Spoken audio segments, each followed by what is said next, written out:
Hey, Warren. So I'd like to welcome everybody to this, our first meeting of the new year. Hope everybody had a great New Year celebration. Hopefully we'll get a lot accomplished this year. If I could have a motion to call to order the first January meeting of the Southampton Village Planning Board. I'll make that motion. I'll second it. All in favor? Aye. Aye. First item on the agenda is Halsey Family Limited Partnership Tennis Court. Good evening, Board. Bruce Lifton for Halsey Family Limited Partnership. I think that the Board has all the information they've requested, but I brought copies. John Foster's reviewed it. He's not here, but he's reviewed it and says that it complies with everything he needs. I believe the open issues were the labeling of the plantings around the tennis court.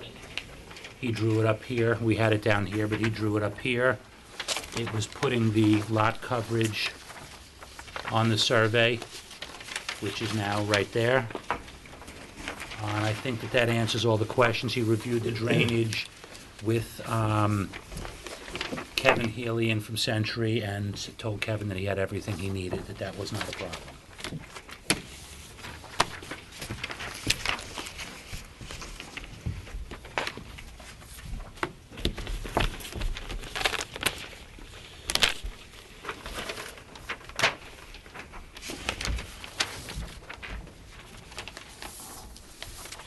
Do you have the one from today, Steve, with the lot coverage? Yeah, you have it with the lot coverage, yes, you do. And John wrote on top, 5-foot western red cedars. We like to use those because the deer don't eat them. That hedge that's along the property line, is that existing or is that proposed? That's proposed. And I know that there's invasive and semi-invasive. Yeah. We'll stay away from those. Okay. I think they're on the do not sell list now, so. I was told the Get them. invasive is, Yeah. well, I don't want to get them. Right. I'm Well, a they lucky won't- guy they who won't will sell get them them without anymore. trying to, yeah. Yeah. So we'll keep our eye out on that, and that And I won't can go in send you for a the while. list. That'd be great, that's fine, Did you absolutely. write it down your email address Sure. for me? I'll send you that list. Test hole. Do you need a test hole? I think there was a test hole on a.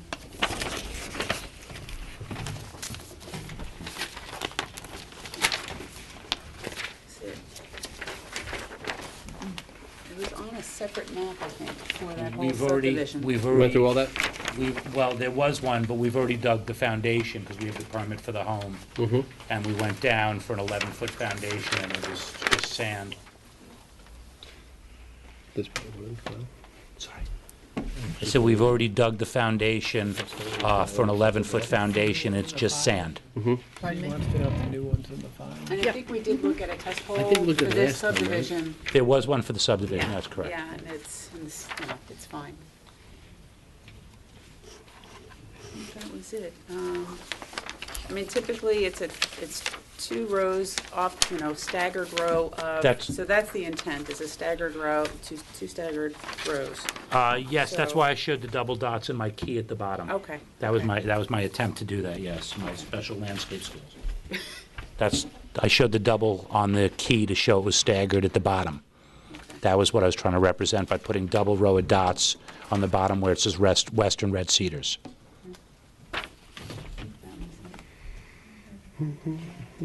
Got the coverage and the drainage. Good? Okay, I think it looks good to go. all right, should I leave that, or should I keep that for my own files, the extra set? Oh, you can keep that. Okay. Thank you, Board. Happy, healthy New Year to everybody. Thank you. Thank you, Bruce. Thank you, So, Bob. on for a decision at the next meeting? Okay, so we're gonna adjourn for all Unless they wanna- purposes? We're gonna adjourn There's for no a house decision? there now. They're waiting to build a house first? They're building the house. We've started construction. Okay, okay. Yeah, adjourn for all purposes. Okay. Okay, do I need to come back next time, or I'm good? All right, thank you, everybody. I'll make a motion on the Halsey Family Limited Partnership to adjourn for all purposes at the request of the applicant to the next regularly scheduled planning board meeting, February Third. 3rd. Second. All in favor? Aye. Thank you, good night. Good night. Good night. The next tennis court is Alex Roper's, 1690 Meadow Lane.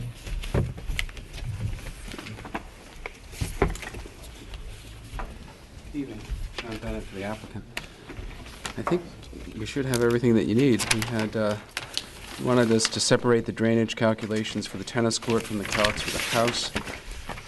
I think we got that to you on the 5th, and then on December 2nd, we got you the ZBA decision. I believe, yes, the ZBA decision and a revised landscaping plan. So it'd be great if you could approve this evening.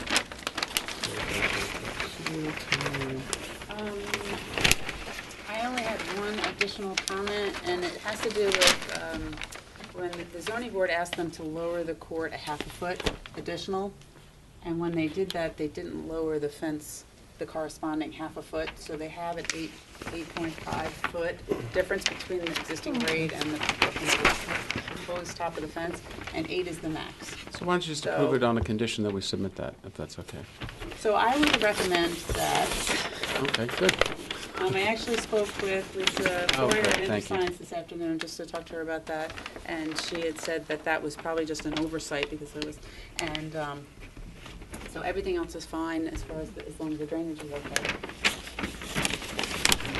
That's going to be, Kathy? It will be, overall, it will be 8 feet. Instead of, Well, it was gonna be 8.5 between the bottom of the court and the top of the fence. so the bottom of the court was lowered, Yeah, So so that they means should have that- lowered the fence as well. so you'll have to have the depression for the fence. No, it was at, it's at the top of the retaining wall. It's at the top of the retaining wall. It'll be okay. The fence is what, normally 8 feet tall itself, the 8 feet on the sides, mechanical yeah. part of the Yeah. fence? Or it's at the top of the wall, from the bottom of the wall to the top of the wall. So, I mean, if it, those plans can be revised and a revision date included on the plans, I would say, you know, there's no problem. That the house hasn't been built yet, there's, you know, that's, you Right, can't build a tennis court right. without building the house first, so.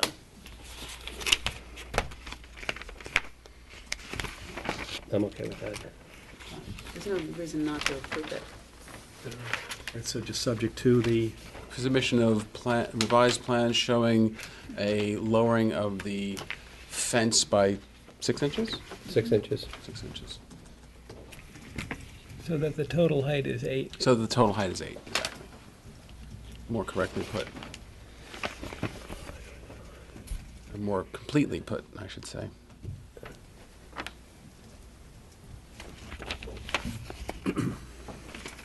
Okay. Someone want to make a motion? A resolution to that effect, Steve. I'm just trying to help you move along, that's all. Okay. What's next, Jeffrey? Well, we're gonna make a motion on this, on this one. So this is a motion, we're gonna make a motion to approve pending revised, well, I was going to do a written decision, so Okay. do you Oh, need yeah. it by, you need it by February You do a 3rd? written decision on tennis court? Yeah. In the non-historic area? Yeah. Oh, Um, okay. So You need it, do you need it by February 3rd? I mean, we can approve it now, subject to the decision Okay. and the Yeah. revision. Yeah, that's fine, yeah. I don't think anyone's building it now. So just to approve, subject to the Mhm. amended survey and also council to submit a written decision Okay, for approval on February 3rd. that's good, thanks. Okay, I'll make a motion on the Alex Roper's 1690 Meadow Lane to approve the tennis court pending the submission of an amended survey and council's written decision. I'll second it. all in favor? Aye. Aye.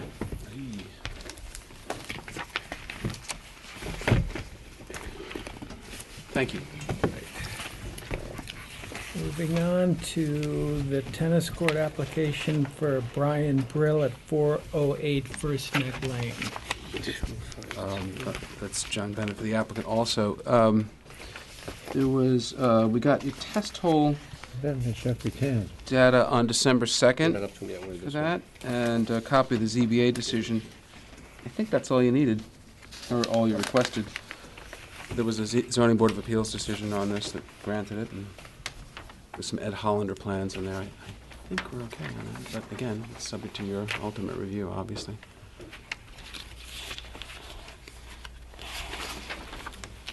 further. Oh, this was ZBA for front yard?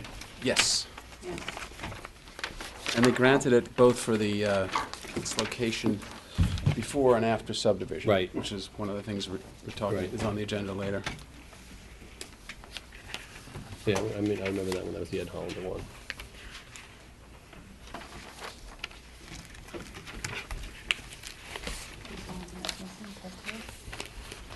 This one, actually, the client, would be great if we did it, because the client is gonna try to build this, so they can have it ready on, summer season. Yeah. Okay. Indicates 2 feet.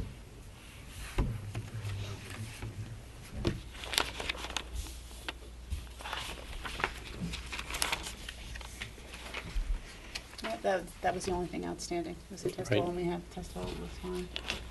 So we're good to go? I thought so.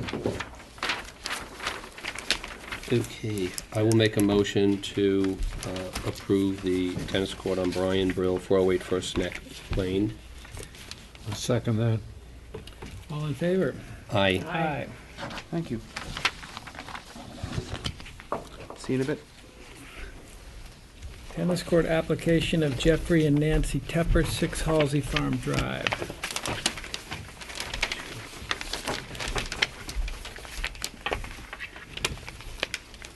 This, I believe, was actually approved, subject to a change. That was approved at your last meeting, subject to Right. submission of amended plans, which we did. And as you can see from your agenda, they were approved, so I think if that's done, I think we met the condition. Have you had a chance to review that, Kathy? Yeah, I had reviewed that. It was changing the switchgrass to a fountain grass. Switchgrass is invasive, but also there was an extraneous drainage pool on one of the plans, so that came off as well, so. So you're happy with the revisions? Yeah. That's what we wanted to do? And that was already approved. Okay. Mhm. So We we already don't need to approved do, we just need to make this a part of the record, and that's all we have to do, right? Right. Okay. Note that the plan was revised December 3rd. I guess that's how to distinguish it. So, Antoinette, will you let the minutes show that we've? Great. Cool. And the calculation. Okay. The next application is Sunel LLC at 257 Captain's Neck Lane. The applicant, John Bennett, this is the first time you're seeing this, so may have some questions.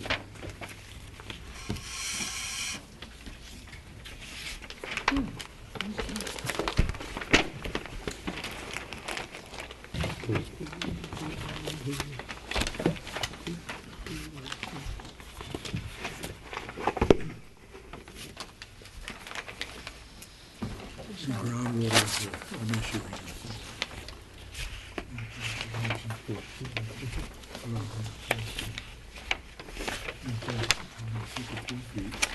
Are we on soon? Yes.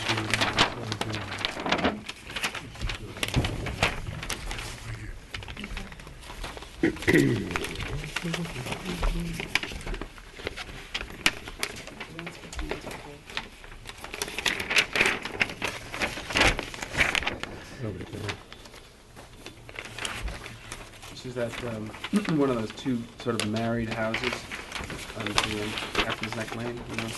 They have the garage on either side that's attached by a roof. I think it all used to be, the design owns the house to the west now. You know, Tory Burch owns the house to the west, but this house and the house to the north of it used to be part of the that entire estate, yeah.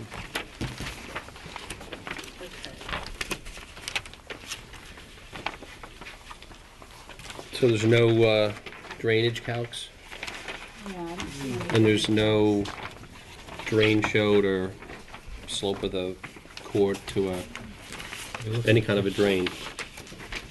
Yeah, all they're showing are the dry wells. He's showing 4 dry wells, but they have, Only got 5 feet. they've only got 5 feet to water. and he's sunken 3 feet, so he's only 2 feet to water, so they'll probably end up having to do that same Cultec system that was on the previous. Exacto. Exacto. Okay. So why don't we have him show Coltech system? Did he give you, I'm sorry, again, did he show, hopefully, it's 5 feet, oh yeah, there's a test hole right there. Great. Yeah. Okay. So, Coltech system, not sufficient separation between the bottom of the leaching pools and groundwater. Is that fair to say? Right. Okay. Show some contour lines in there too.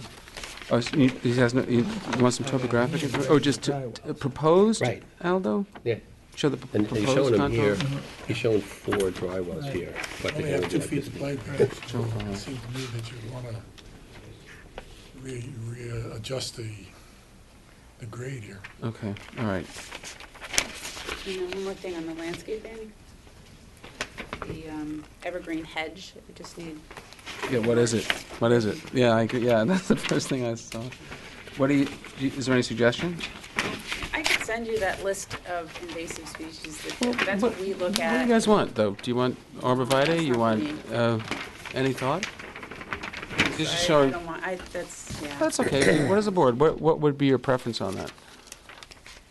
Something green. Something green and evergreen? Arborvitae? Or is that too boring? I don't know. We'll figure something out. Yeah. I Okay. really don't. As long as they pick from the list. Okay. Oh, yeah, if you have a list, that'd be I'll send great. you a Thanks, Kath.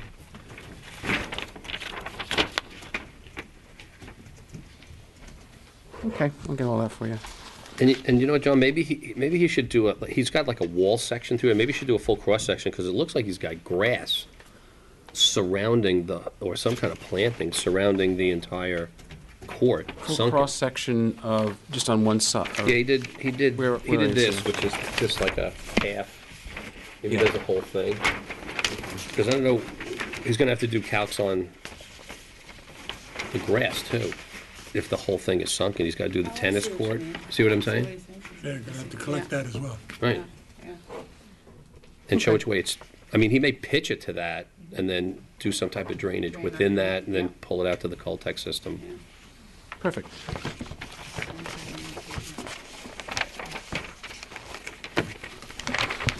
I'll try to convey this stuff to him.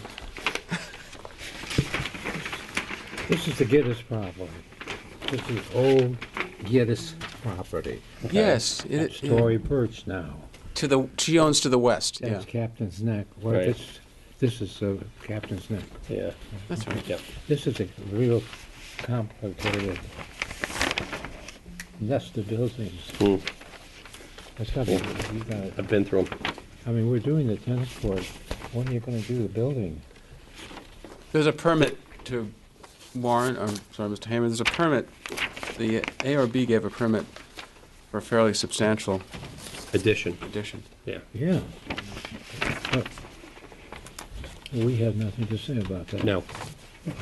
We're tennis courts. So, gotta tear down a lot of stuff. Excuse me?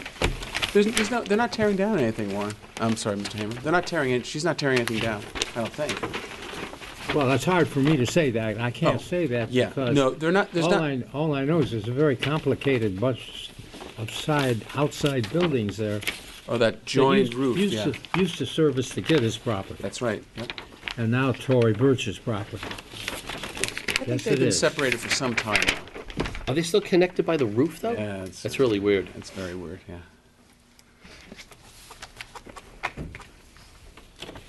Yeah, okay. Anything further on the tennis court? So, I'll make a motion at the request of the owner to adjourn for all purposes until the February 3rd meeting. If you would, that'd be great. Second it? All in favor? Aye. Thanks. Aye. Okay. That completes the tennis court segment of the meeting. We now move into the public hearings. Pelosi, Iota, and Roller, Victor County Road 39. For the applicant, David Gilmartin, Farrell Fritz. First, I'd like to hand in a submission. Is this too now? That's new. Oh, Attached to that submission, you'll see it as Exhibit A is a decision from the Supreme Court on the zoning board case regarding the use where we were successful. Supreme Court upheld the zoning board's decision that our use is a permitted use within the HB zoning district. It's my understanding that our most recent submission has satisfied Nelson, Pope, and Voorhees with respect to the site plan issues. So that leaves us tonight with the secret issue as the only issue remaining here. It's my recollection that the first meeting after we had submitted our revised plan that took out the expansion, that Kathy had offered a preliminary opinion and it was a type 2 action, and at that time we agreed with it. And I think it's reviewing the SECRA regs, which you have to do, and I'm not going to bore you with all the background of SECRA, but if you read in type 2 actions, which is 617.5C2, and it reads specifically, replacement, rehabilitation, or reconstruction of a structure or facility in kind on the same site, including upgrading buildings to meet building or fire codes, unless such action meets or exceeds any of the thresholds in 617.4 of this part. 617.4 is the type 1 part. As part of our submission, I've done an analysis of 617.4 and how none of that applies to this particular application because, frankly, we don't come anywhere close to a type 1 threshold. We are clearly the rehabilitation and reconstruction of this structure and facility. There's no other way to define it, and the strained attempts by my colleagues demonstrate that. I'd also submit to you that even if we were building a new structure from scratch, the proposal is for 3,689 square feet that we'd fit into the type 2 C7, which is construction or expansion of a primary or accessory appurtenant non-residential structure or facility involving less than 4,000 square feet. I think the most compelling is 2, but we can also fit in to number 7. And I think that it's a simple case. You're going to hear a lot tonight about a lot of different issues, but it's simply looking at the type 2 actions and do we fit into them. We most certainly fit into 2, and I think we believe we fit into 7 if 2 was not available to us. One of the things that I think you'll hear a lot about tonight is this notion of 35,000 gallons of groundwater being put into the ground. And as you consider the comments on that, I'd ask you to view them in the light of the following 3 factors. 1, the threshold for a type 1 action with groundwater is 2 million gallons per day. So if you're under 2 million gallons per day, you are not a type 1 action. That's a lot more than the 35,000. The other thing I would say to you is this isn't your area of expertise.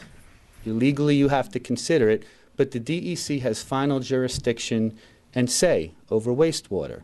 They're the ones that have the expertise and will do the analysis to ensure that the groundwater is protected. The opposition will certainly have time during that process to interface with the DEC. There's at least one 30-day comment period during that process that they'll have the ability to discuss that with the DEC and be satisfied. The final thing that I'd like you to consider when listening to the opposition is that when this water is processed through the facility, it's going into the ground as Class A drinking water. People may try to say something different, but it's Class A drinking water. I would submit to you that if the groundwater in this village is going to be harmed, it's not going to be by this property. There are other properties that do not have the up-to-date current facilities that this laundromat will have. We will not be the ones that will be impacting the groundwaters. It will be others. Class A drinking water as to the Health Department, Suffolk County drinking water standards. I know that my colleagues are here tonight, and I don't want to take too much time because I assume that I'll have a long response to what they have to say. Thank you.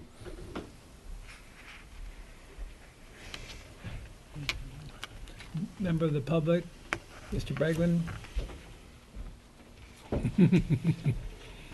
Hi. Good evening, Mr. Chairman and board members. I submitted a letter today and don't really want to belabor it. I hope the board can take the time to digest it and your planner take the time to digest it. And I apologize for getting it into you today. It was the holiday and the snowstorms that intervened. I don't see it. Do you guys have it? It's actually attached to the back of the Pet 2 holdings. It just kind of got lumped in there, I think. I don't know if it's the same for all of us. And actually, it's because the number's wrong on the top of it. We should change the number. What's the vendor number? Do you have the vendor number for this application? Andy? 2021? 2021. Yes, I this is filed what we're it. on now. Okay, I'll look for it. PEP 2 is 2042. Okay, so this is Well, what one the of them's phone call wrong was then. about. Maybe. Yes, Then that's it's what the stuck phone call together. was about. All right, that mystery is solved. Okay,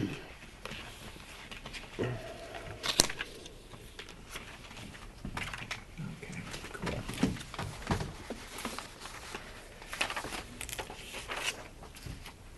So I assume now the board has found the letter. Are we talking about this letter in the back? In the back of this file. No. Yes. No, this one. Yeah, it's in the back. There's So now It got stuck on the wrong. this number. Finding our 78. What'd you say, Pet 2 is 2042? 2042, I think. Let me just check. 2042. Thank you. Back here. Apologize about that. It's on the back. She called me a little frantic this afternoon. Oh, it's on the saying, back of my this, God." right? We at first thought it was adjourned, and there was a little Yeah, there was a that little was- confusion. That was the confusion. It Thanks. kind of got meshed in with another application, so. Okay, so we submitted this today. Again, I apologize for getting it into you that late. And I didn't really come here prepared to make an oral argument, but I do want to say something in response to the comments by the applicant's attorney, and that is that I think he's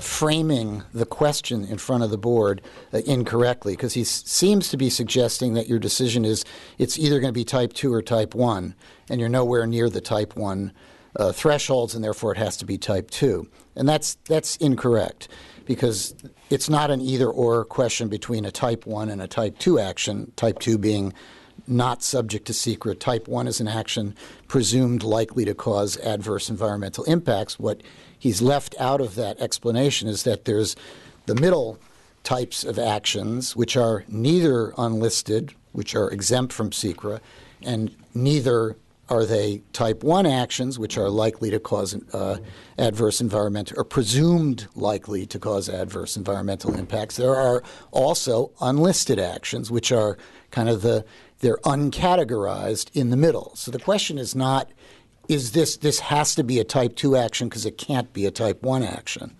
So that's an incorrect choice that he's giving you. And what I suggested in my letter was that you can't ignore the elephant in the room in this application, and the elephant in the room is the system, this rather involved system that they're putting in the ground to process 35,000 gallons of this untreated water. That's a part of this action. And it's clear under SECRA procedures that you can't ignore that fact. We argued this in the last set of letters that we gave the board almost a year ago, actually, as I look at the date. And we had this debate with the applicant, and we provided documentation to you that says that when a board is looking at the category of action under SECRA, it cannot segment its analysis, which means you have to look at the the application in its totality. You can't cut it into pieces. You can't ignore a piece of it.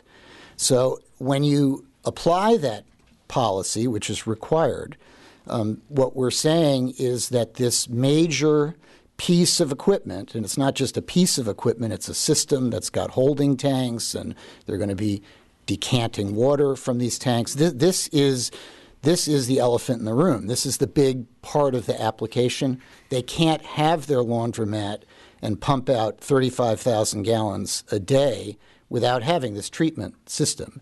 And because you have to look at that as a part of the action, you cannot say that this is a replacement in kind of a building that's already on site, because that building did not have this elaborate water treatment system, had nothing of the kind. This is not an ordinary septic system. This is a major water treatment system, and this output of the gallon output that they're talking about is very likely the largest output in terms of gallons of any use that you have in the village of Southampton. It's probably the largest certainly, if not the largest, it's one of the largest. I can't think of a use that's higher.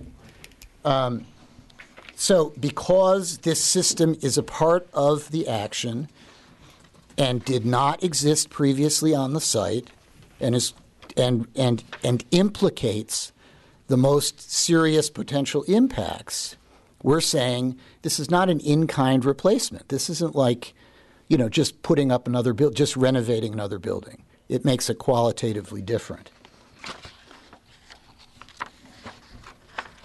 In addition, the category in the Type 2 section, where SECRA defines these actions that are exempt from SECRA, it also says that the use has to be consistent with land use controls.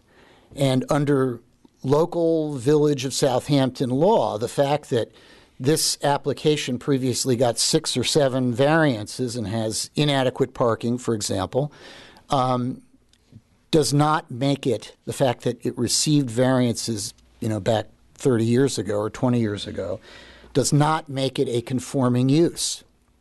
And so we're saying on a second requirement for these Type 2 actions is that the replacement in kind has to be for a use that's consistent with land use controls.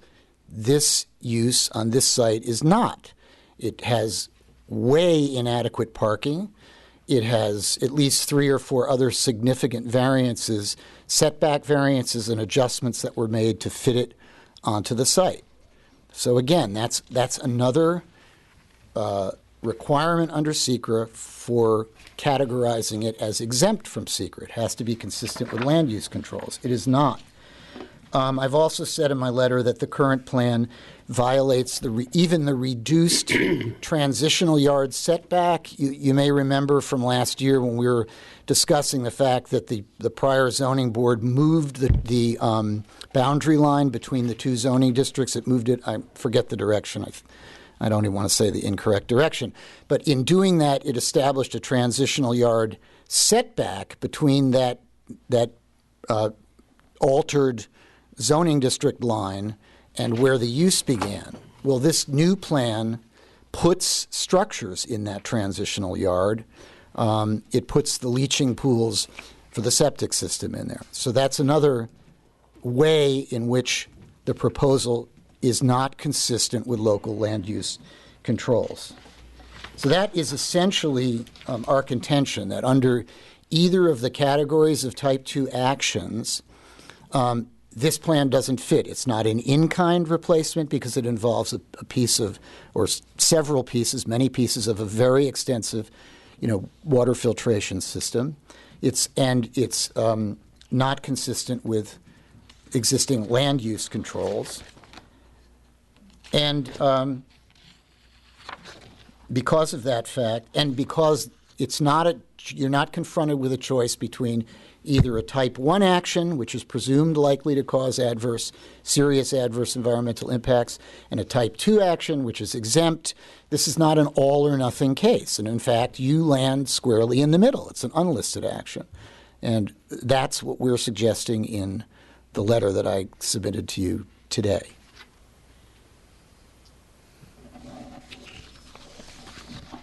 Thank you.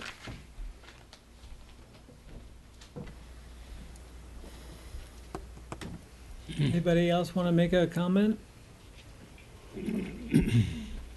Gilmartin, rebuttal?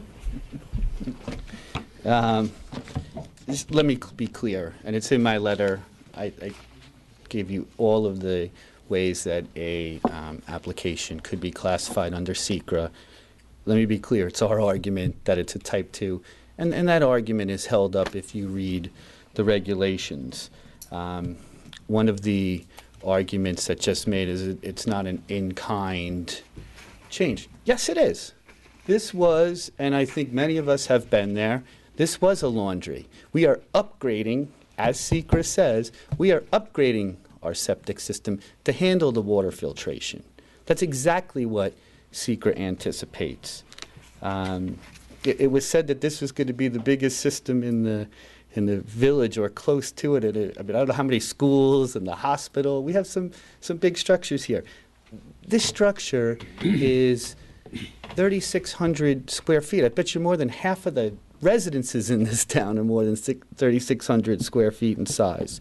I've been involved in a case that involves geothermal heating and cooling. I think if you look at that, that uses twice the amount of wastewater that this type of facility at 35,000 square feet is going to use. With all due respect, my adversary is trying to make a mountain out of a molehill. It's just not here. If you look at the regulations, it's clear. As far as the argument that we got all these variances, the variances were connected with the expansion. We've given up the expansion.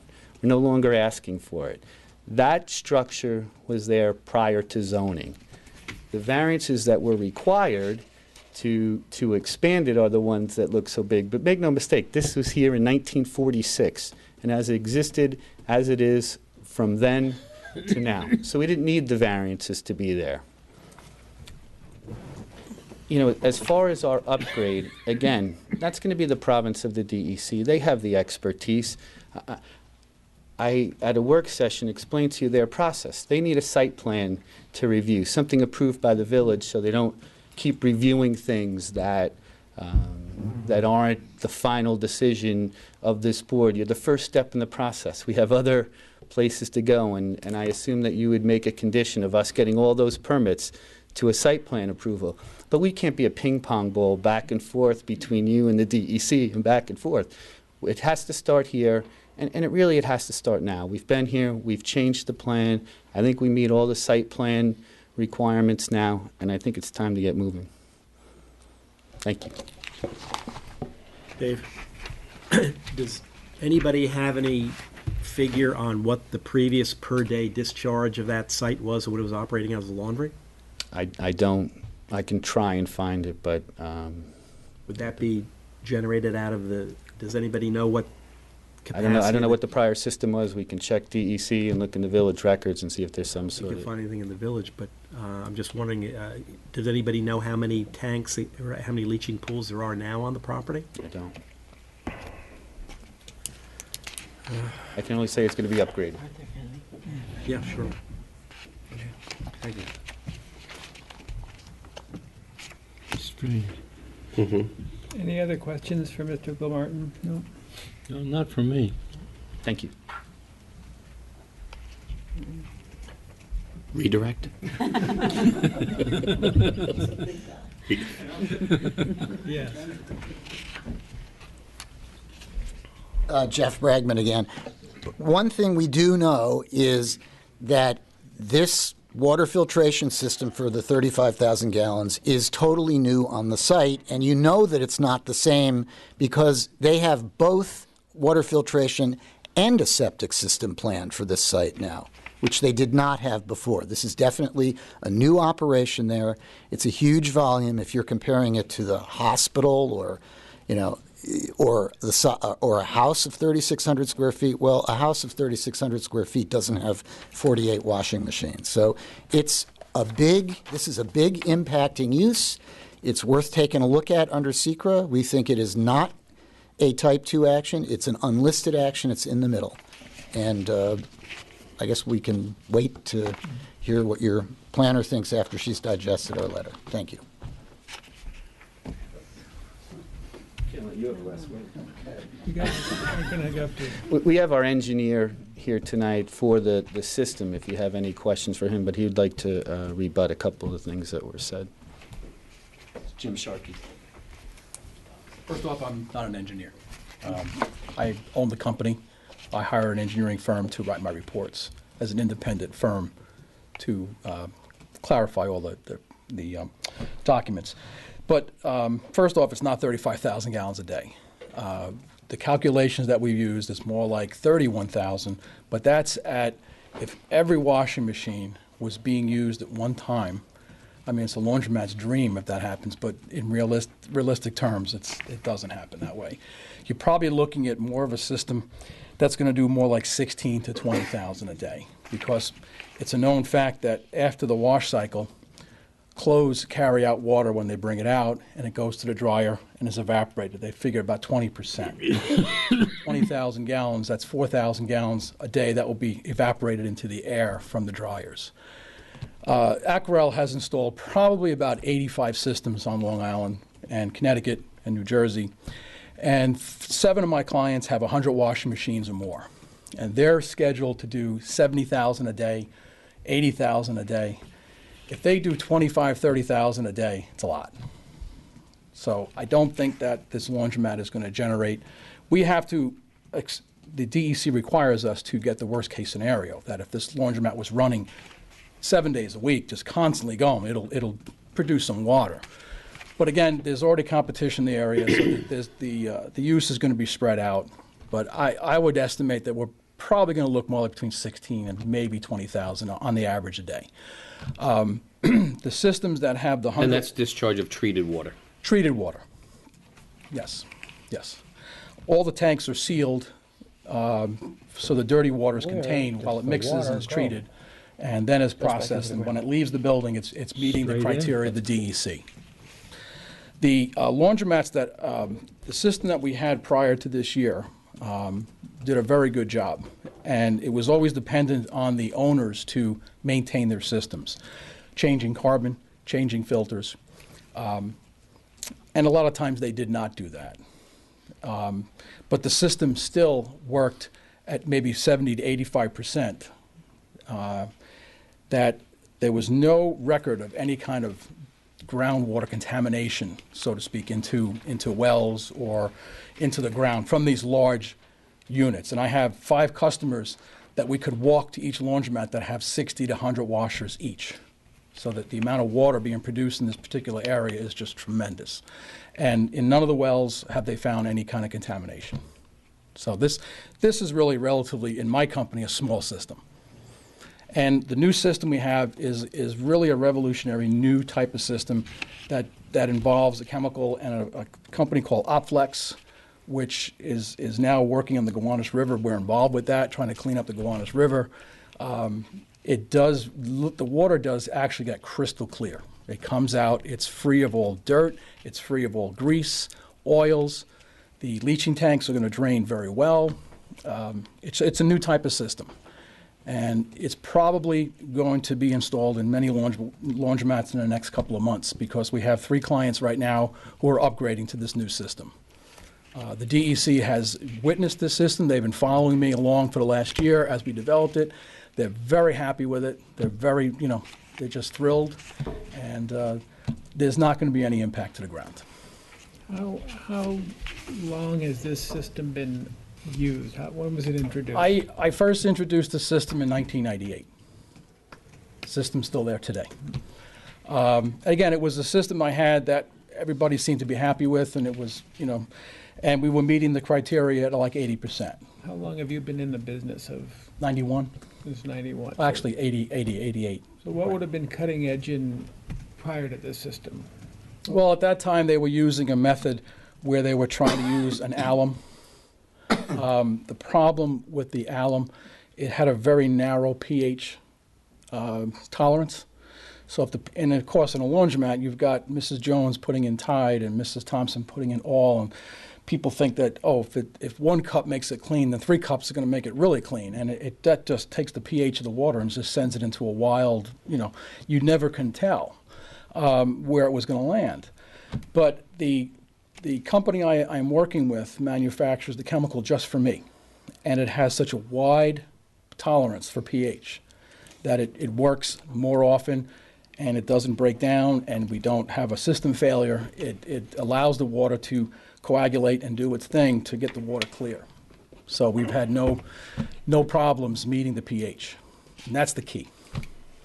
That's the key. So plus we're using like a new material called Opflex. You can go online, invented by a Harvard graduate. We've been working together for 3 years now, and I'm actually now working to develop a new filter for him for removing tar sands oil.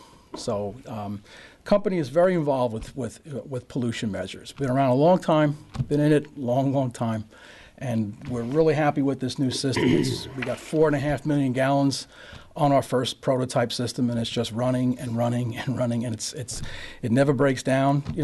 The new system also comes with a service contract. No longer, the first systems we installed it, we gave them a manual, good luck, call me when you need me to change screens, change this. But this new system is more of a mini treatment plant, and it does require visitations at least twice a week. So that's built into the program. So someone's going to be on site on these new systems. Our other company, which is a maintenance company, will be maintaining these systems, delivering chemical, changing the Opflex pads, making sure the pumps are all in there. It's more of a hands-on system. So we're going to take it out of the hands of the owners, and my company is going to be maintaining the systems.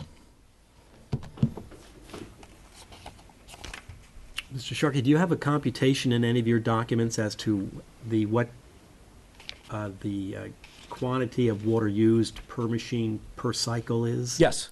In the engineer's report, they actually calculate, there's a formula that came up, the Board of Health came up in the 70s, where it was, like, for instance, well, I'll give you exact. But if somebody walked in to operate one of these machines today, what amount of water does that use? Well, there's another thing I forgot to mention. Thank you for reminding me that, I was in the laundromat business in the 80s, and the water usage was tremendous because the washing machines required a lot of water. The machines today, everybody's in a race to save energy. And the washing machines today, the ones that are being installed in this laundromat, use probably 40% less water than they did 10, 15 years ago. So just by nature of that, I'm using the same formula because that's what everybody's happy with. But just to give you an idea, we designed our system, a 25-pound machine at 50 gallons a wash, 10 times a day would generate 12,000 gallons a day. A 40-pound machine, they've got 20 of them, 70 gallons per wash, 10 times a day would generate 14,000. Then they've got 5 60-pound machines, which generate 105 gallons per wash. At 10 times a day is 5,250, which is 31,000 gallons a day. I'll guarantee those machines that they have are going to use less water than that.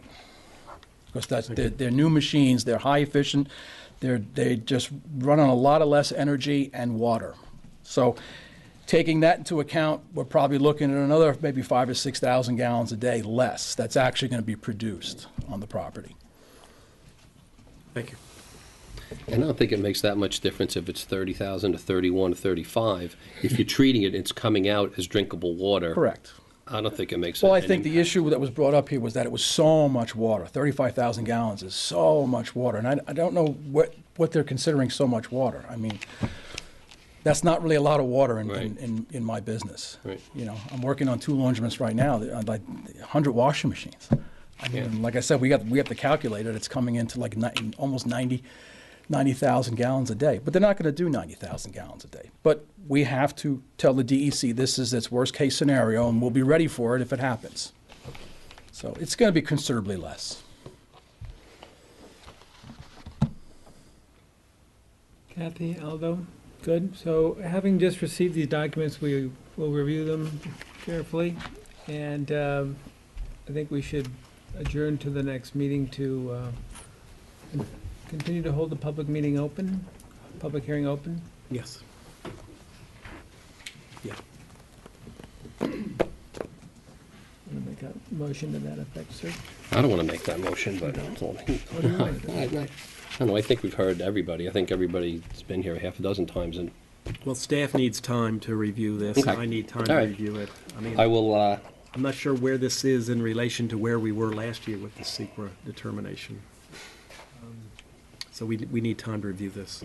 all right, I will make a motion at the request of the applicant, Pelosi Aoto and Roller, to adjourn for all purposes and to keep open the public hearing until the next regularly scheduled meeting of February 3rd. I'll second it. All in favor? Aye. Aye.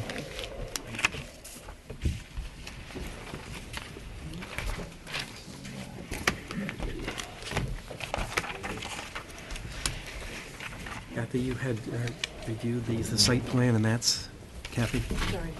you had reviewed the site plan, and that's okay? No, they had sent one copy. last week. Susan Lillywhite, 68 Jobs Lane.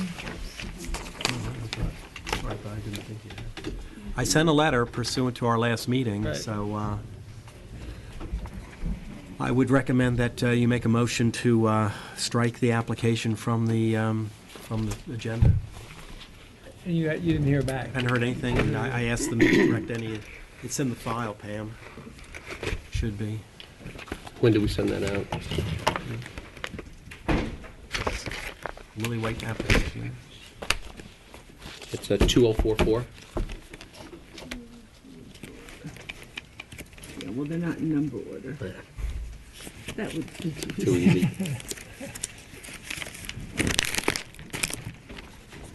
I don't see it.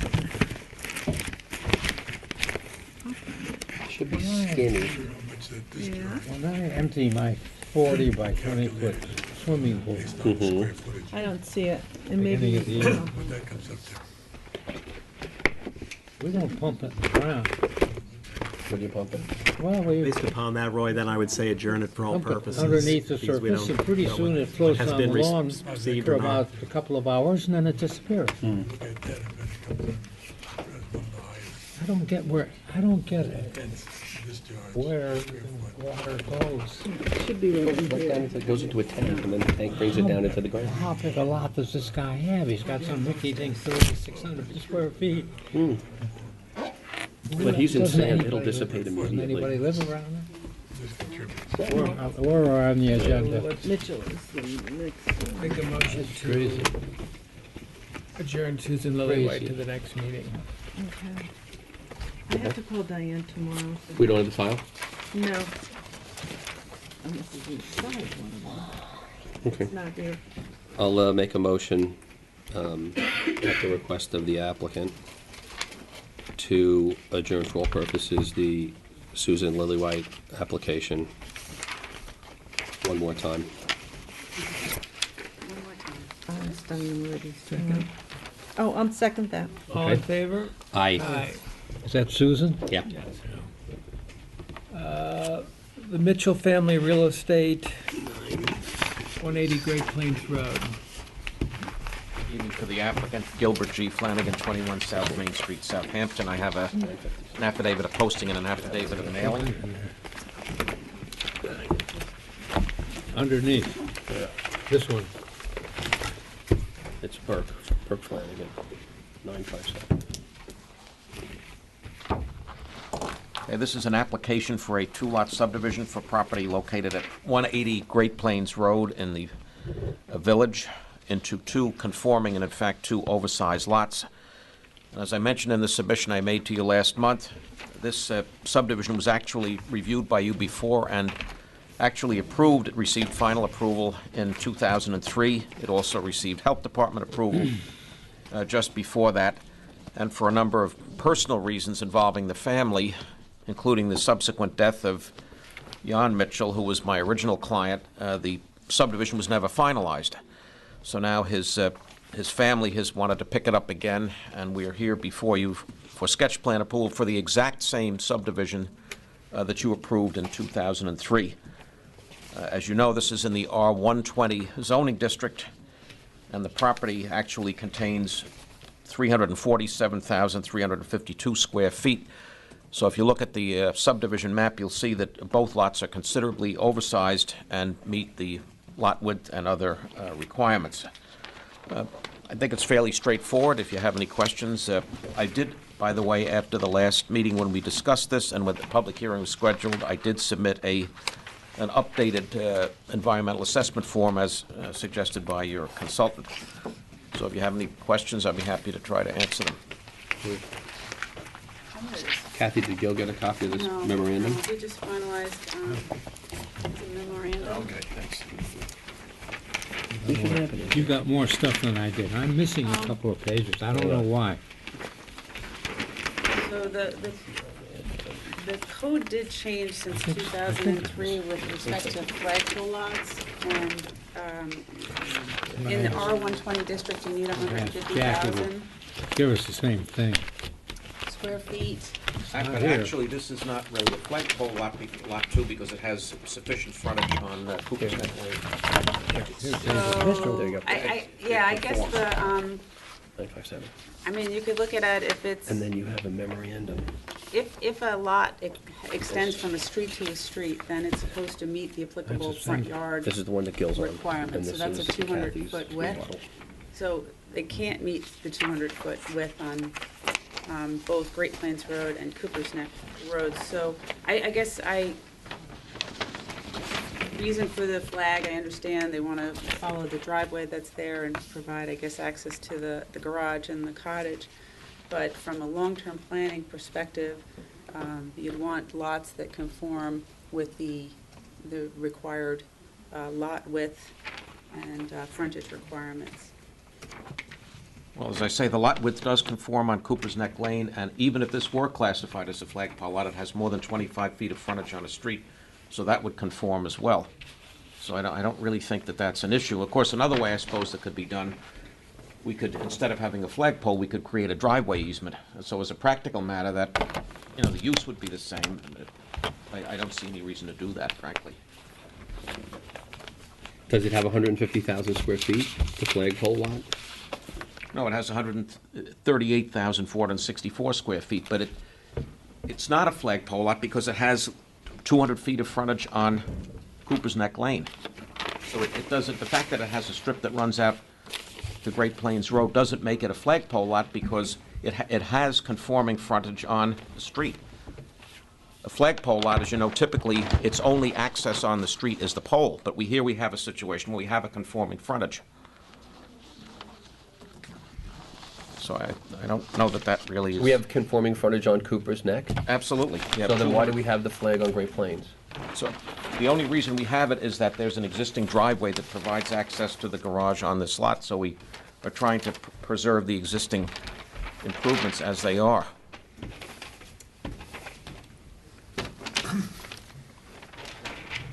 So on lot 2, there is a one-story cottage. That's a habitable structure. That's where people live in there in the structure. Yep. Yes. And then there's another one-story cottage which is much smaller in the corner, and a garage. So I mean, it's almost as if creating this as a flag lot with the driveway. Well, even without that part, the question is whether are these accessory structures or are they primary structures, and if you do create this as a separate lot and transfer the ownership, is that a habitable cottage? Is that a residence that would stay, or is the intent to remove those eventually? I can address that directly. Actually, in 2011, my client got an updated certificate of occupancy for the property, and I'll give copies of that up. And they are accessory cottages. And what that says to me is that you would be able to handle this in the same manner as you handle certain other situations when you create a subdivision with accessory structures on a lot separate from the main lot. And there are a number of cases with which you're familiar, where a condition has been imposed that those structures can remain until such time as the separation of ownership to an unrelated third party, and then they would have to either be removed or made to conform. And we would agree to do that here. A good example for that is the Eisenhower subdivision on Halsey Neck Lane, the Linda Wachner subdivision on Meadow Lane, and the Paul Fagan subdivision on South Main Street. So that I think that's something you've seen before, that these structures would either have to be removed or made accessory to a new main dwelling to be constructed on Lot 2. I mean, that's something you've done fairly regularly, and we would agree to that. Gil, if that's the case, then why wouldn't it make sense to have the driveway easement instead of the pole, and then the easement would be extinguished when the lot is sold to a third party? Why would we want to do that necessarily? Well, because if you they have want to two use, more conventionally conforming shaped lots. well, I don't see that Why there's would any. why would necessarily a third party want to use that pole? It's hard to say, but they might want to use it because of the way it's been habitually used for probably 100 years. Yeah, but that's because there are accessory structures on that property, and it's being used now by one collective entity. I see no, from a planning standpoint, I see no harm in having this access the way it is. In fact, it's nearly 650 How does feet the away. easement change the access? Excuse me? How does the easement change the access? Well, but you mentioned something about abandoning it, so I don't know why. Abandon it if that lot is sold to a third party. But why would we have to abandon it? That's what I see no problem making it an easement Wouldn't if it be you. an impediment to the other lot to have an access like that over it? It would, but on the other hand, it's physically been that way so far, so I don't see any reason why it would Only make. because it's been in the same ownership. Well, I see no reason to change it, quite frankly. All right. I mean, in fact, you may remember that you approved this very same plan in 2003 with this. This is the exact same map. All I had Squires and Holden to do was change the date and show building envelopes. Maybe we've learned something since then. Yeah, I hope so. Maybe we haven't. I'd be hard pressed to see. I have a picture of the garage that they want to keep. That's 10 years I ago. don't know. There's some pictures there. I just don't see the planning to. Look at that. Oh, there's a pretty street, If you don't. right there. Yeah. do it. There also, I guess, was another change in the code with respect to the setback requirements from 30 to 35, so that needs to be updated as This well. gives a lot of character. It's against the law. Well, the 30 feet is for the principal building. That hasn't changed, I believe. I believe the accessory buildings For are now. accessory, yeah, Yeah. did you change that? Yeah, so this has to be the accessory. Road. It's 50 feet, this is 30.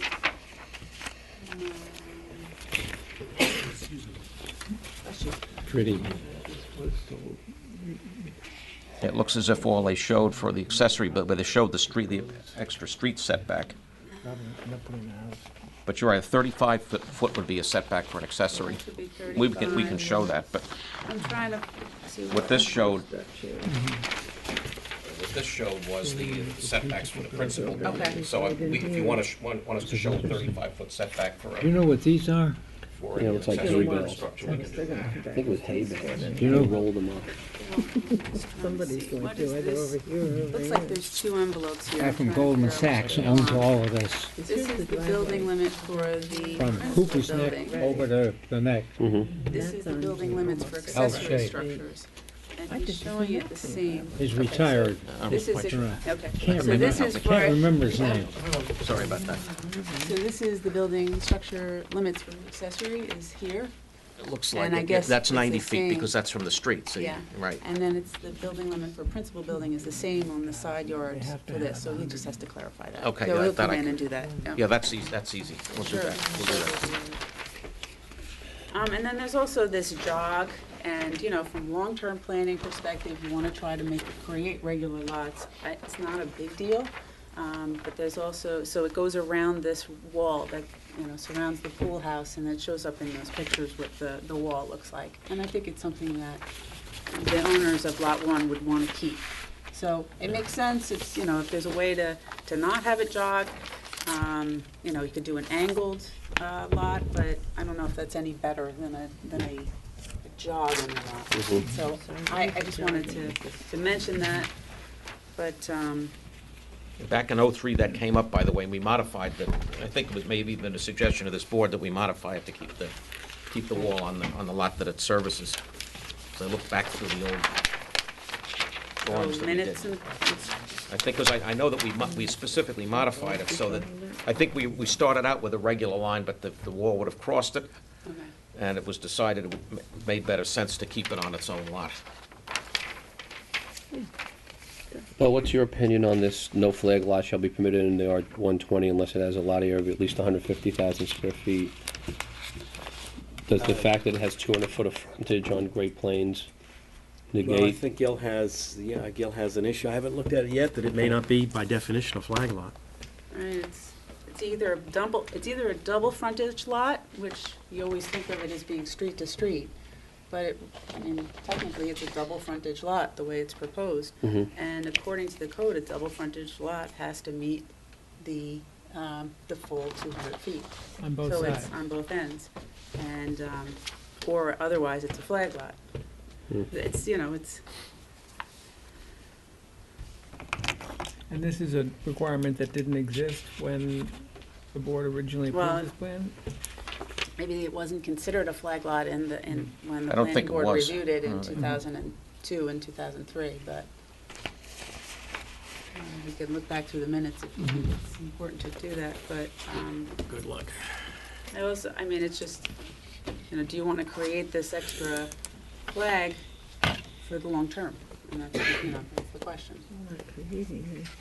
But I would point out to you that these are both oversized lots. I mean, they're significantly oversized. But you are creating, it's already there from a driveway perspective, but if you were to put a new house here, you'd have a lot more people going in and out of that driveway, you'd have a lot more activity, and in that case, you definitely want to screen the property to the west. I don't know, I think it's pretty well screened, but you want to make sure that the impacts from the flag are mitigated.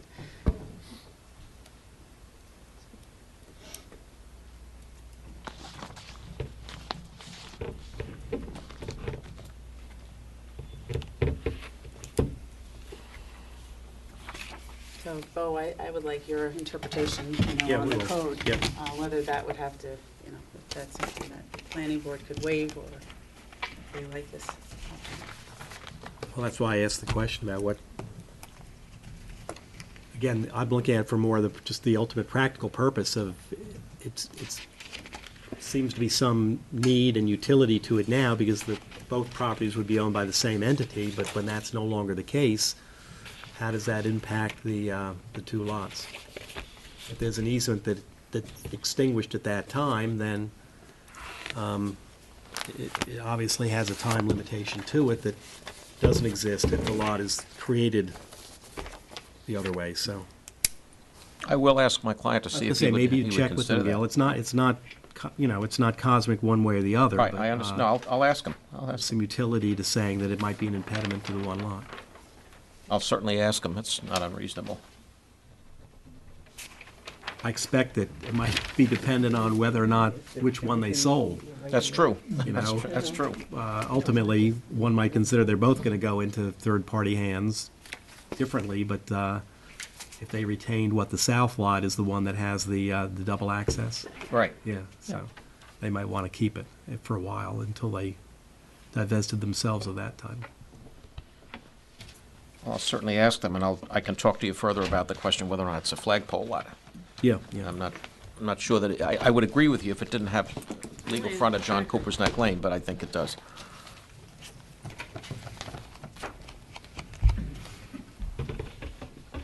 All right, so we'll look into that.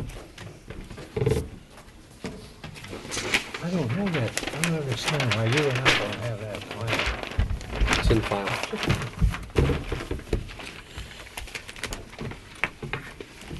Guess we'll adjourn it for all purposes if you don't have any questions. So I'll make a motion at the request of the applicant to adjourn for all purposes the Mitchell Family Real Estate, 180 Great Plains Road, to the next regularly scheduled February 3rd meeting. I second it. All in favor? Aye. Thank you. Farrington Close Condo, 520 Hampton Road.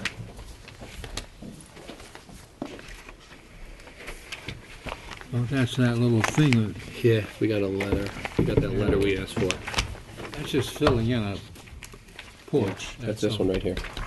Yeah. This is okay. Yep. So we have 2 letters They went- from, They went back to the Warren says it's okay, so. homeowners. It's okay, it's okay.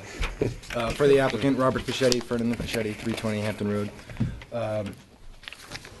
This, as you know, is an application for all of the units in Farrington Close to enclose, the end cap units to enclose the atriums that are located in the center of those units.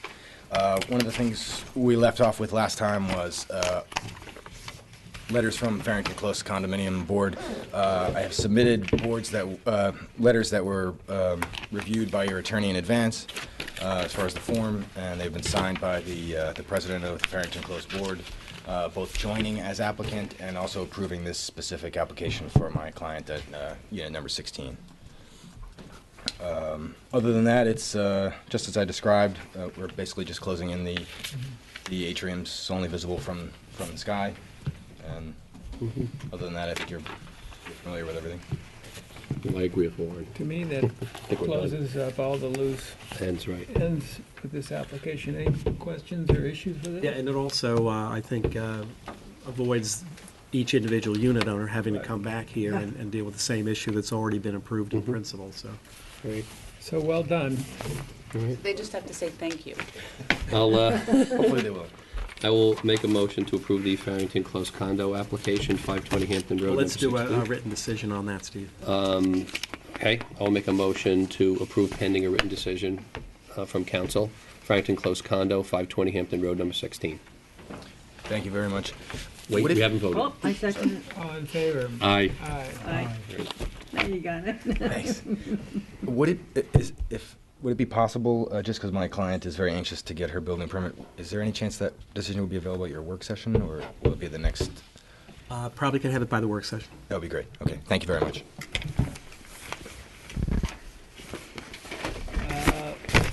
In the subdivision review, the OIA Associates.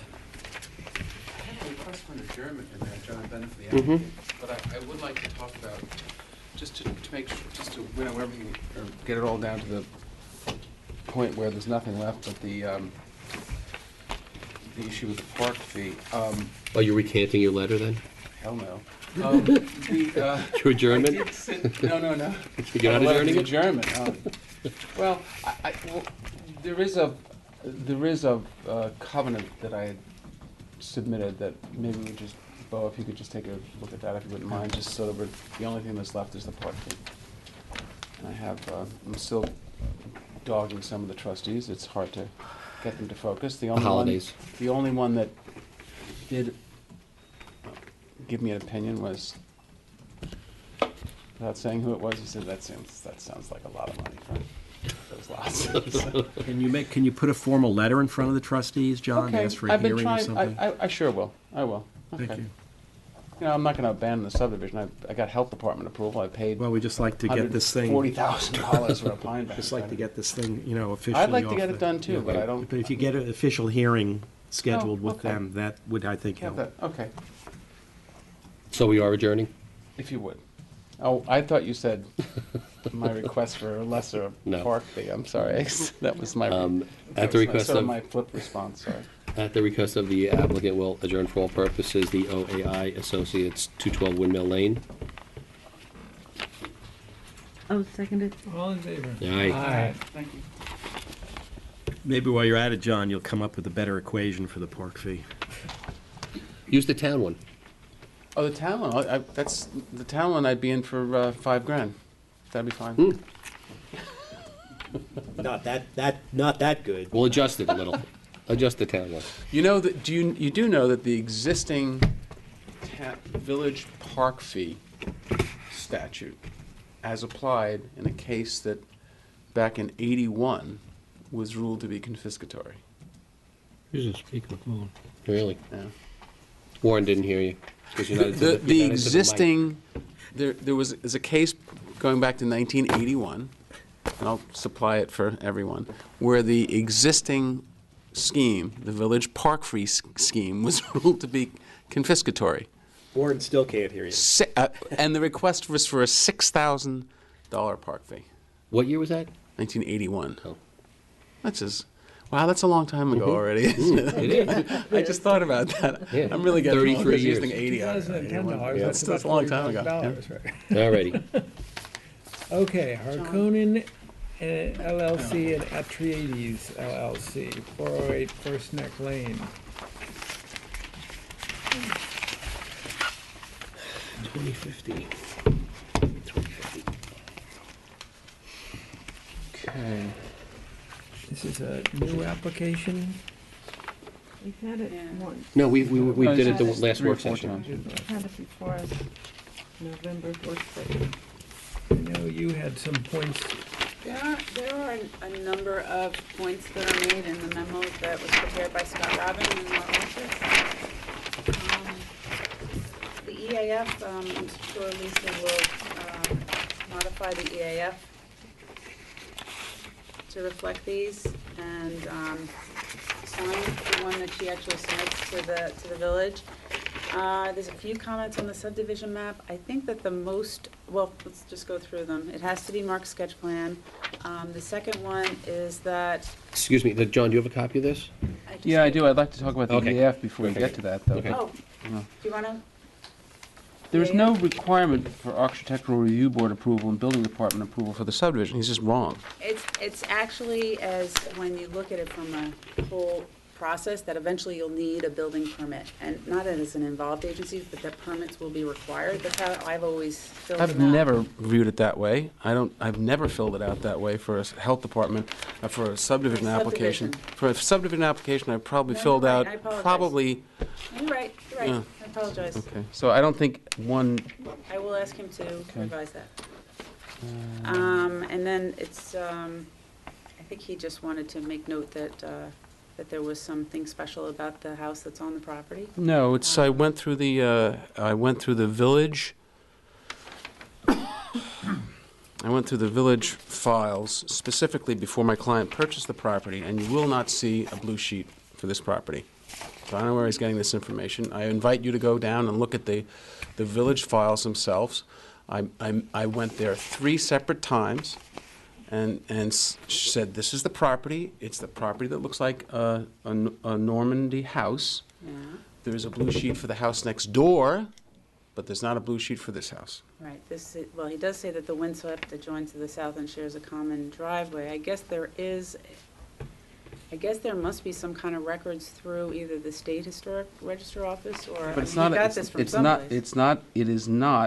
it's in the Village Historic District, but this is not a contributing house in the village. Okay. Designated public resources or on or near the project site. So all it is saying that there are historic structures nearby and that windswept is nearby. Okay, so Kathy, how do you want me to handle this? It's just, it actually is just a note, is what. But this Right. is be something for the municipalities part of the EAF? I mean, I don't want to put something on the EAF that I don't agree He's with. just- He says it's correctly stated, so Oh, it's correct. let's just, All I'm right, sorry, okay, let's all just right. ignore it. I mean, I think it was really more of a part of, for information for the planning board that he wanted to communicate this information. It's not like we're gonna say, okay, we need to do a review of that. So how should we deal with section E3? It correctly states that property is located with this historic district, so if there's any place where you can note where a specific resource is, and I'm not that familiar with the new form, Yeah, I'm not gonna, I'll look at it tomorrow. okay. I'll let you know. And I Lisa can didn't, talk to Lisa. and Lisa didn't sign She it? needs to sign them, yeah. Did she, or she didn't? Uh-uh. Okay, all right, just get her to sign it. And she actually could go down and sign the ones that are Okay. on the file instead of resubmitting, Okay. especially if we don't need to do that.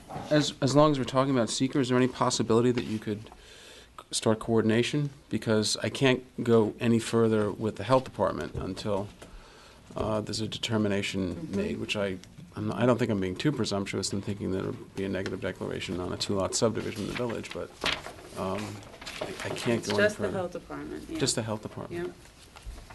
My understanding, by the way, is that the way the seeker is being reviewed right now is that eventually they're trying to get rid of that automatic type 1 for being in a National Historic District. It would have to meet other thresholds, but they haven't adopted Done that it yet. No, I know Yeah, so it's this is coming, true to the, but, this yeah. is true to the current regs, I understand that. So, yes, we'll do that. Okay. I'll circulate it tomorrow. Oh, that'd be So, great. Yeah, Wow, that'd be wonderful. Thank you. yeah. I mean, they usually I think don't it's just even going to answer. it's just going to, that's the problem, is waiting for an agency that has, never does seeker to respond. Ecology, I've never seen ecology in Yeah. health department Yeah. do a seeker analysis. I want to be, No, They it's never do fine. their own I'll send it seeker. around. Yeah, no. they always say, please give us the municipality's Right. determination of significance. But that would be great. Thank you. I appreciate that. At least we can, from a time frame point Sure, of view. sure. Okay, so on subdivision map, this should be a sketch plan, should say it's a Okay. sketch plan. And then, technically, all existing structures, wooded areas, et cetera, and contours in the subdivision and within 200 feet should be shown, including buildings north and south, unless it's waived by the planning board. And from the perspective of the topo from the north and south, it's really flat. Yeah. I would say that this is appropriate for the planning board to waive that requirement, so. So how are you supposed to show contours 200 feet off the property line? Yeah, they, yeah. Well, little You'd have to get trespass permission. problem Yeah, you'd have to there. get permission to survey it. But if yeah, you could or, waive or that. as, I guess some people use just, Oh, Yeah, it's pretty flat down there. LiDAR? Is that what it's yeah, called? LiDAR, yeah. Okay, so, flagpole lots shall be adequately screened, so that's something that would be dealt with as the subdivision moves forward. And this is a minor subdivision, so you would deal with the, screening in the future. There's a huge privet hedge there now.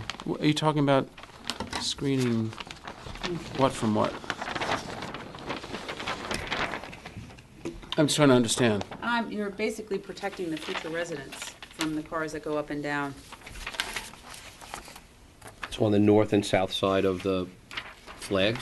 Well, Yeah. contrary to the comment on the next piece of, on number 7, the idea is this is a lot that's about 5/6 of a football field long.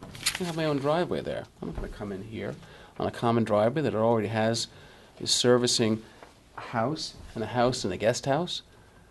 The planning board we talked about this That's at just- the last meeting, that, I mean, I can have a separate driveway here now as a matter of right. It's more than 120 feet. There's no planning reason for that. Look at the site distance. It's not a corner or anything like that. Look at the site distance up and down. What are you addressing, John?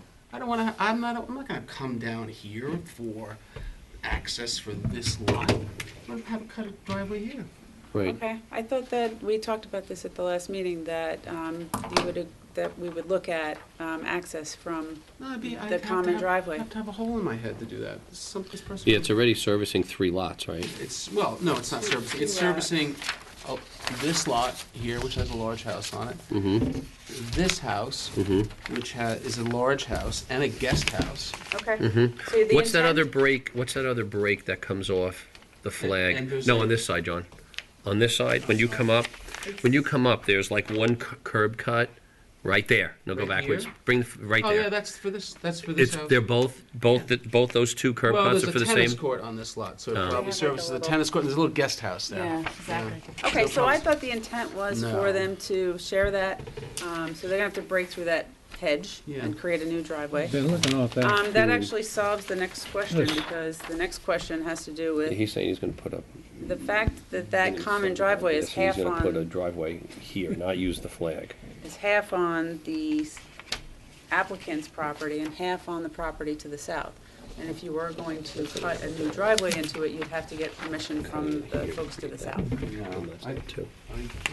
No, that driveway's been there since, there's an easement in 1939, but there's no intent to, I would, for the purposes of just being totally clear with what we're dealing here, is I don't know how you would require me to get permission from this owner. If you were going to access that lot, and that's what I thought we had talked Right, about at the okay. last meeting, Which becomes, that common driveway, so it's that common academic, yes. driveway is shared between, the property line goes right down the middle of the driveway, so you would have to get, No, you wouldn't. No, you wouldn't. There's case law on this. If I have a 10-acre parcel, and I have an easement over somebody else's property, and I have one house on it. If at the time what's called the servient tenant, the person and I worked out the easement, if at that time the property was further capable of subdivision, it's presumed that the common driveway is to service not only the existing house, but any potential further subdivision on the property. And that's pretty well-established case law. But it's an academic discussion, since we have no intention of doing Of using anything of cutting a driveway here. I'm just trying to understand, and I wasn't at the last meeting, so I apologize if there was something from my office, someone from my office gave the impression that there was going to service on this common Okay. driveway. So I apologize for Mhm. that. I mean, you didn't grab it out of the sky. Somebody must have well, said that's, something. I'm that's sorry. not necessarily true, but Okay. I remember that discussion, but Well, yeah, Kim said okay. something, so I'm sorry. I'm sorry about the She misimpression. said, That's yeah, not- exactly, so but that's fine, and there's plenty of room, like you said. So, So I need to revise this memo, because there's a lot of stuff in here that's no longer Okay. pertinent, which is fine, you can do that. One thing was just a comment in general, is that whenever any application comes before any think it's a board, different thing that than- the Lake Agawam had a comprehensive management plan, and part of the comprehensive management plan had recommendations for using native species, not having sod planted all the way down to Lake Agawam, and trying to improve the water quality. So just making people aware of the recommendations from that. And that's just, it's more of an awareness thing than a requirement. So removing fertilizer-dependent vegetation along the shoreline and establishing native plantings. And The way I read the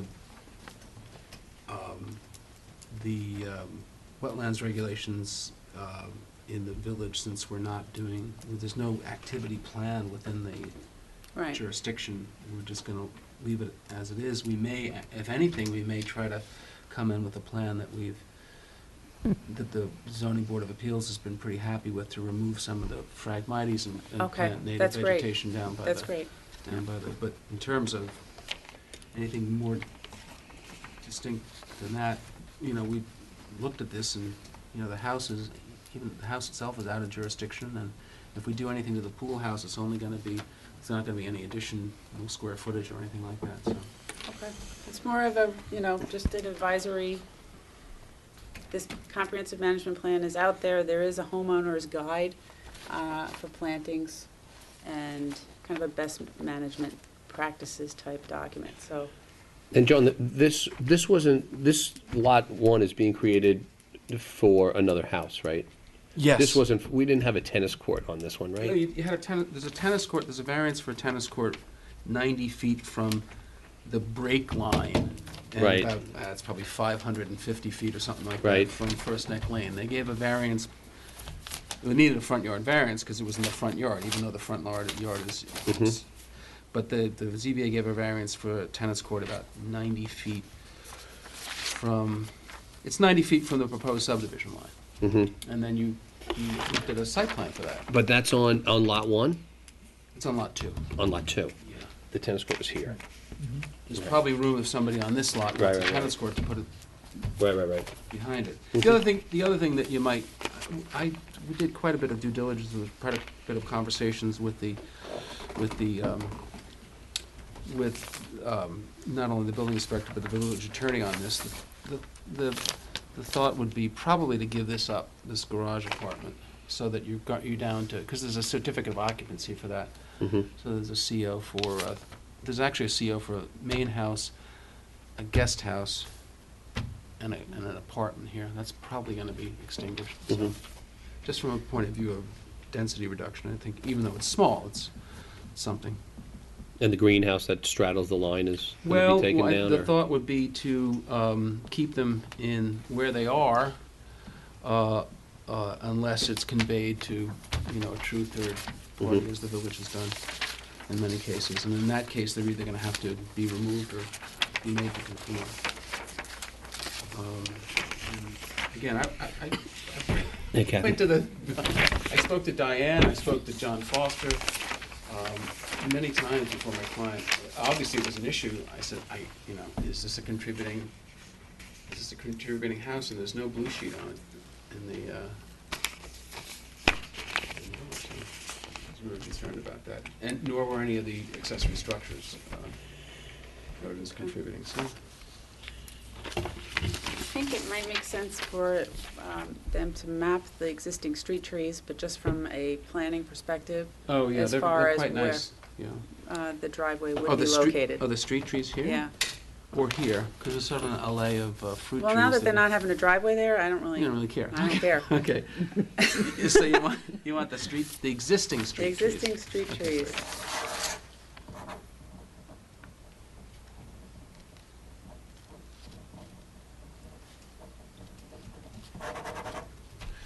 And in terms of, I just want to make sure where we're going in terms of the buffering. Flagpole lots shall be adequately screened from each other and from adjacent lots. I think That that's comes irrelevant. out. That comes out. Don't worry about that. So we're not worrying about 6, No. and then we're not No, worrying the about flagpole stuff 7 comes or out. 8. Okay. Right. And 9 is It's just a. precatory? as they It's say? more of a yes, educational statement. And And then in the long run, it's up to the stormwater management officer whether Yeah. eventually this would be required to have a SWIP. It would make sense to have a SWIP. Who is that? It's John Foster. Oh, it's John. Yeah. I thought we didn't have to worry about a SWIP because the only thing that's happening For a subdivision, you don't. for subdivision, no. No, Right. okay. Yeah. Okay. But it might. So eventually, he building permit might, yeah, application, okay. eventually he may say, we want to look at this. It may be that there's enough intervening going on. There might not be any pipes that go directly to Lake Agawam, Should but I? he's I the don't one to think- I decide. don't think I could. Should I change that in the EAF? Because that's just wrong. Where- 8.323 acres of property will be physically disturbed. I guess I should have further reviewed the EAF Yeah, myself. That's if just you want to wrong, yeah. edit the EAF, I'll then do so. change that. Yep. Okay, so I'm sorry about the confusion with sharing that common driveway. I It simplifies apologize. things. Mm.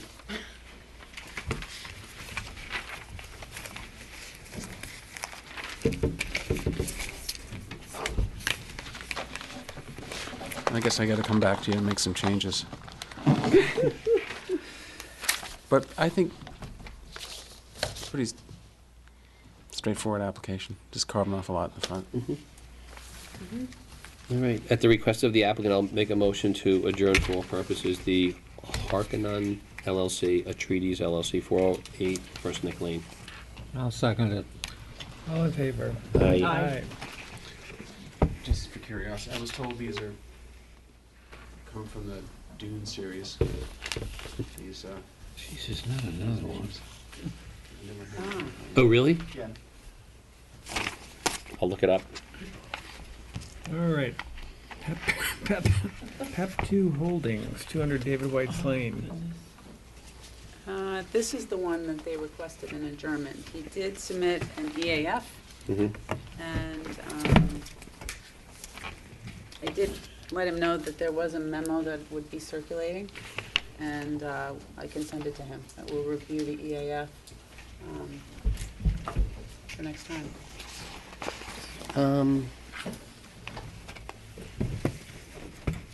Okay. Okay, there's some, And if you have any questions on the memo. there's some,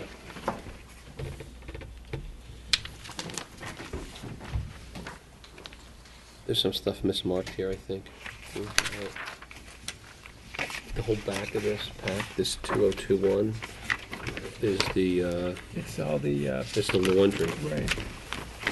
It should be in Oh, so everything that's, okay, Yeah, in this 2021 packet, okay. this really is, A little messed up. Okay, so this Yeah, this- analytical thing should be 2042. it should be 2021, that's, Oh, that's correct. right. Okay. But PEP 2 is also marked Hi, John. 2021, and it should be 2042. Last meeting, we made a note to Diane to put these files together and to schedule them together. Both of the PEP 2. I think it makes sense. Right, and I'm sure No, right, that's but what they've Rooney combined, meant. yeah, they combined PEP 2 and Not, and not Pelosi. in the right. building. Okay. No, I mean, On our PEP 2 packets. and PEP 2 should Yeah, be okay. together. Mhm. I have a number of things to talk to her about, so I'll bring that up tomorrow. I mean, they may have, Because they have to obviously keep they meant- separate files for the subdivision and the site plan, but they can keep it within the same. They can schedule them together and everything Rather rather than have than. them twice on the agenda. Right, and obviously, since Rooney's not here, he does not plan on coming back for later on for the other part of this. Right, So as far as he's concerned, it's adjourned. right. Did we adjourn it, or we need to adjourn it? Did you make a, He sent a letter to adjourn it. well, you have to Paul, approve the request for the But we adjournment. can have to do that.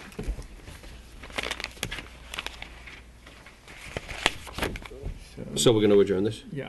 Okay, so I'll make a motion at the request of the applicant to adjourn the PEP 2 Holdings LLC, 200 David White's Lane, for purposes to the February 3rd regular meeting. For both the For both PEP 2 Holding, subdivision and site plan review. subdivision and site plan review. All right, second? Oh, I second it. All in favor? Aye. Aye. I need a sign. Okay, Mr. R. John Punnett, 220 Hampton Road. Gilbert G. Flanagan for the applicant. This was presented at your last meeting, and you may remember it was a formalization of the subdivision to reflect the two different zoning districts in which this property is located. It's something we talked about when we even did the site plan, which is currently a valid site plan. And there were two things you'd asked me to get to you before this meeting. One was evidence of the health department approval for the improvements on the site plan, which I submitted, and also for us to submit the modified or updated short environmental assessment form, and we did submit both of those. And by the way, I just want to go back to the Mitchell application. I did submit the new the environmental assessment form for that file. I just want to make sure you had that. But on this one, I think a question came up about whether or not we need a variance from the health department, and I think, as you can see, the health department did approve the improvements that were on the site plan, and I believe the way it works is as long as the population density equivalent of the tract is correct, it works. And I know that they've done that, the health department's done that with me before, and I think if you look at it, there shouldn't be a need for a variance from the health department since we're not increasing the flows. What you approved on the site plan meets their requirements, and we have a valid approval from them. Okay, so you're submitting an application for a real property subdivision with the health department as well? Yeah, we will be doing that, but of course, we're now at the sketch plan stage, and before I can get to them, I have to at least get a secret determination from you. Right. So yes, we will be doing that. And I guess the real reason I'm here this evening is to see whether or not you would agree to schedule a public hearing on this, on the sketch plan. I think that's where we're at the moment.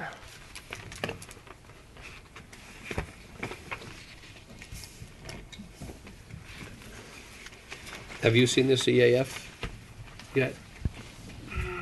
But we've looked at it a number of times. This is not the first time. Yeah, so, I mean, I have no problem with the public hearing, get input now. Okay. If anybody shows up from the neighbors, that'd be great. I mean, we did an egg deck June 3rd, 2013, on basically the premise of this. But, subdivision is just a new action, so. Right. Which was not anticipated necessarily. I don't want to say that it was, because then there would be segmentation. No, we don't wanna We don't do want to bring that. that up, but, now that they got that little extra piece of land, they can subdivide it since they have access, so, I think that's what we all hoped would happen, and luckily it did, so here we are. So do we just have to re-vote on the neg deck? well, I would have to, this is not in the historic district. Not in the historic district. It can be, the board can act on their own, yeah, so we would do, I would think they'd do the neg deck as part of a conditional approval, I guess. So I guess you could do Sketch it plan, separate, right? conditional sketch plan approval. Right, because we're gonna see this again as a minor subdivision application. Right, you'll see a final, application for final approval, application, right? You'll not see the it last twice of it. more, no. But, so I would think doing a public hearing makes sense, bring people in now. What do you think, Bill? I agree. Yeah, okay. Yep. Okay, and we're combining these? Oh, you mean? One's a health department issue, but that's the neg deck. And we need a neg deck from you in your subdivision application. I have to give that to the health department when I make my application to them. They Right, wanna- right. Okay. Good. Since they're so good about wanting to do secret review, as we heard before, you know? Okay. Okay. That's it, that's So I'll schedule a public hearing. I'm make a okay. motion on the PEP 2 Holdings LLC subdivision. No, This is no. R. John Punnett, this is R. John Punnett. Oh, I'm sorry. I'm sorry. On the minor subdivision sketch plan for our John Punnett, make a motion to grant a neg deck as part of a conditional sketch plan approval, and to schedule a public hearing for the next meeting of the planning board of February 3rd. Second. All in favor? Aye. Aye. Thank you very much.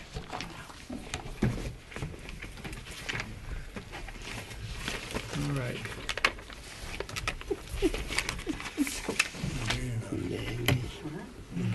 We're almost done. We're moving along at light Yeah, speed I don't know what here. the status of the Chabad bond issue is. No clue, so, It looks like they're doing the work. yeah. I'll just have to check with Jeff on that. I have no idea what that means. 550 and 554 Hill Street, we have adjourned.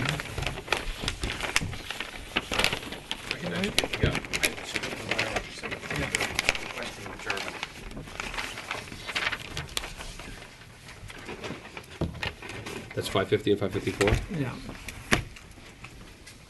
and adjournment. Gil submitted a letter Oh, okay. requesting an adjournment. All right. I'll make a motion at the request of the applicant to adjourn for all purposes the 550 and 554 Hill Street LP application. Steve, actually what you're doing is you're approving the request of the applicant to adjourn.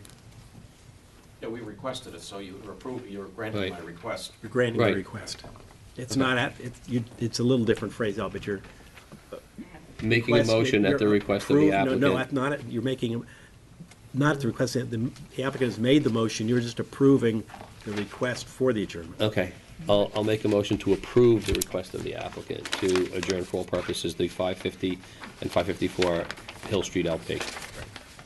Seconded. All in favor? Aye. Aye. And the last item, Gem Power LLC, 161 Powell Avenue. All right, this was the application that we made to modify the previous site plan approval we had, based on the fact that the Village Highway Department decided that curbing on the street was not necessary. And you had asked us to clarify the site plan to show that the curb returns that we're installing, or actually the easterly curb return to provide access, would actually meet the pavement, which we did. You also asked us to get a number as to how much of the performance bond we put up was attributable to the curbing work. So I submitted both of those. Unfortunately, I didn't submit them until today because of the... Your phone. Either the fire alarm's going off somewhere. You didn't make a request to turn off your phone. What I did submit for the number was the original estimate. 10 more minutes. which established the total amount of the bond, and you can see the item for the sidewalk is in there. There were two items that had to do with the curbing.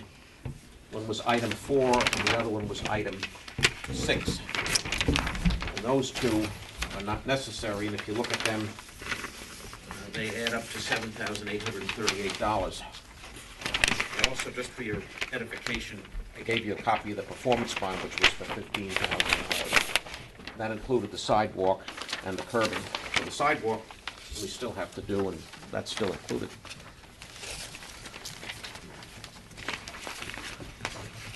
Well, that should be reduced by 7,838. Correct.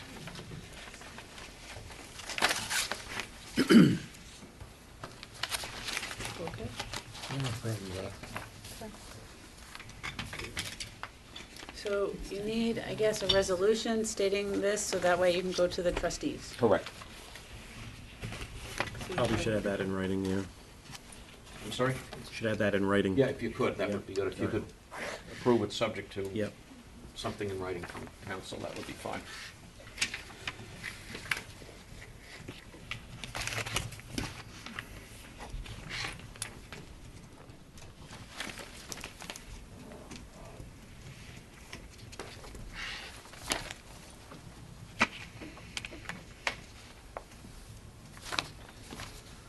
So a motion to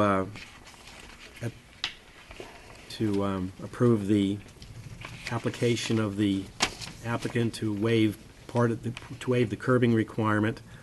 And item 6 on the list. It's actually items 4 and 6. Items 4 and 6 on the approved itemization list, as not required to reduce the performance bond amount in the amount of $7,838, subject to submission of the balance of that amount for the performance bond, and also authorize council to draft a decision to this effect for submission to the trustees. So moved. Second. All in favor? Aye. Aye. Thank you kindly.